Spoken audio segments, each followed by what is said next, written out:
새벽빛 묵상, 역대하 15장 1절에서 19절.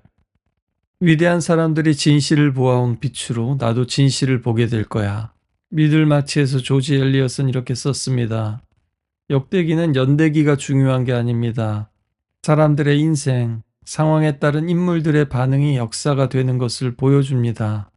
이 역대기를 통해서 진실 중에 진실, 하나님이 보여주시는 진실을 볼 수 있게 되길 바랍니다.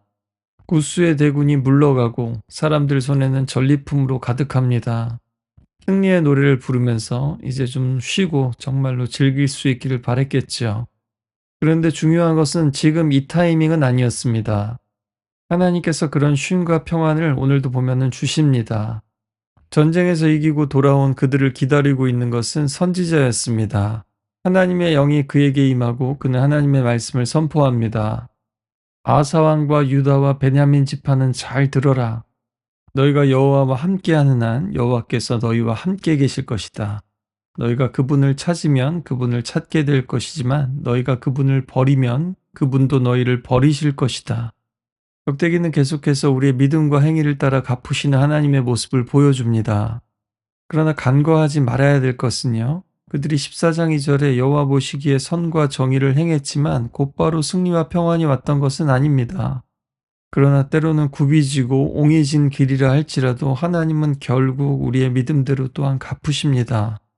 하나님의 시적 정의는 무너지지 않습니다. 오히려 구스의 대군이 쳐들어왔죠. 다만 좀 길게 볼 필요가 있죠. 우리 인생도 역사도 마찬가지니까요. 특히 이 말씀이 승리한 다음에 바로 주어졌다는 것을 기억해야 합니다. 전쟁 중엔 누구나 절실하니까 하나님을 찾죠. 목에 칼이 들어오면 다 무릎을 꿇습니다. 그러나 승리의 아침이 밝아오면 입장과 태도가 많이 달라지죠. 우리도 하나님 이것만 들어주시면 하고 했다가 막상 들어주시면 시간이 지나면 또 자기 입술로 고백했던 것들을 잊어버릴 때가 참 많습니다. 그래서 하나님께서는 선지자를 통해서 이제부터가 진짜 더 중요하다고 말씀하십니다. 선지자는 때로 너무 부정적이고 냉소적으로 보이지만 사실 그야말로 정말 현실적인 사람입니다. 죄 많고 연약한 우리를 너무나 잘 알기 때문이죠. 그런 의미에서 선지자는 미래에 관한 전문가가 아니라 사실은 과거에 대한 전문가입니다. 그들은 하나님의 영감을 받아서 때론 미래를 예언하곤 했지만 그럴 때조차 하나님께서는 과거의 언약을 상기시키시고 그들이 언약을 깨뜨린 결과로서 심판이 임할 것을 예언합니다.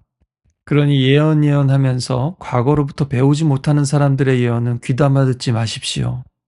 차라리 그 시간에 성경의 역사를 살피고 자신의 과거로부터 교훈을 얻는 것이 여러분의 미래를 훨씬 더 밝히 보게 할 겁니다. 아사랴 선지자도 그래서 오늘 과거 사사시대를 먼저 꺼내서 보여줍니다. 이스라엘에 참 하나님도 없고 가르치는 제사장도 없고 율법도 없던 그 시대, 길 나서기가 두려웠고 분열과 전쟁과 내전과 혼돈이 끊이지 않았습니다. 그러나 그 암흑의 시대 가운데서도 변치 않는 진리가 있었습니다. 그들이 환난 중에 여호와께 돌아와서 그분을 찾자 그분이 만나 주셨습니다.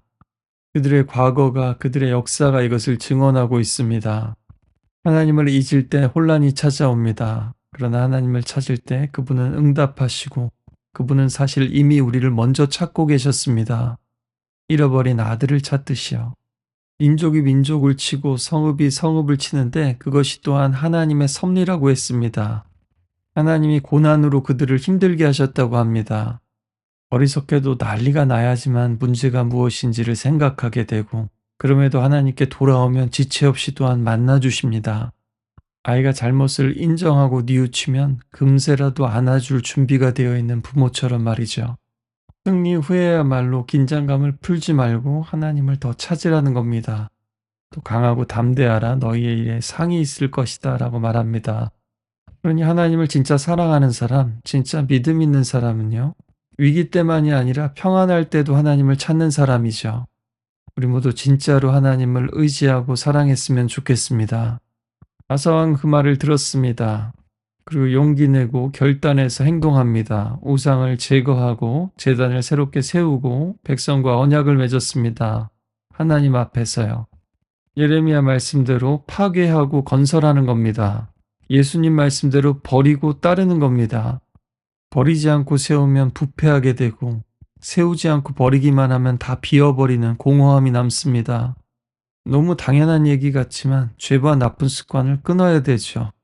뿐만 아니라 말씀과 기도는 붙잡아야 되죠. 그렇게만 할 수 있다면 시간이 지날수록 우리는 예수님을 닮아갈 수밖에 없습니다.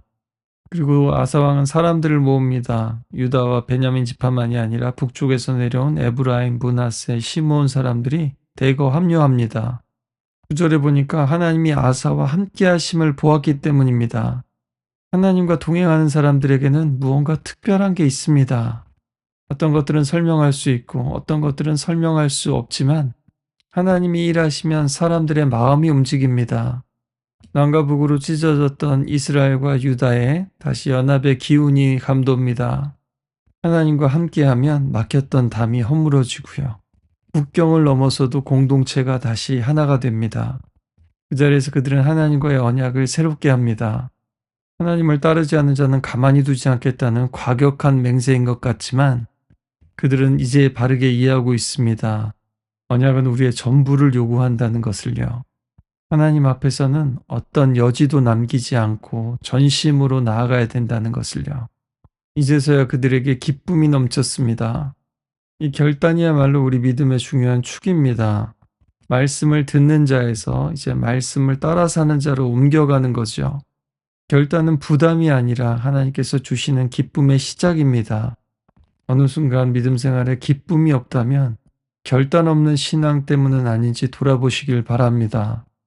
성경은 늘 말합니다. 진정한 개혁은 나를 치는 데서부터 시작하고 또 가장 가까이 있는 우상부터 쳐내야 한다는 것을요. 태후 마아가는 궁정의 실권자였습니다. 아사는 친족과 권력의 비호를 끊고 아세라 목상을 부수고 불사릅니다. 그리고 태후를 파면하죠. 뒤에 배신하고 또 우유부단한 왕들을 보면 얼마나 큰 결단인지 알 수 있습니다. 그에게도 마아가 같은 존재나 습관이 있을 수 있죠. 그리스도인은 아닌 건 아니라고 말할 수 있어야 합니다. 하나님이 원하시는 선이 있다면 우리는 겸손과 사랑으로 그러나 단호하게 그어야 합니다. 전심으로 하나님을 찾을 때 하나님께서 만나주시고 사방에 평안이 임했습니다. 샬롬이라는 뜻이 모든 관계의 온전함을 뜻합니다. 따라서 마음이 나뉘지 않고 몸과 마음이 나뉘지 않고 믿음과 삶이 나뉘지 않을 때 하나님의 샬롬이 임하게 됩니다. 오늘 말씀 통해서 주님을 더 사모하고 더 찾았으면 좋겠습니다. 위기의 날에는 부르짖고 평안할 때에는 감사하고 찬송하고 말씀으로 채우고 약속들을 지켜나가야 합니다. 오늘도 버릴 것을 버리고 붙들 것을 붙들기로 다시 한번 결단했으면 좋겠습니다. 특별하고 새로운 것을 하시기 전에 먼저 하나님 앞에서 약속하고 지키지 못했던 것들부터 다시 붙드시기 바랍니다. 그리고 나로부터 또 가까운 자리부터 가까운 사람일수록 타협하지 말고 전심으로 나아가길 원합니다.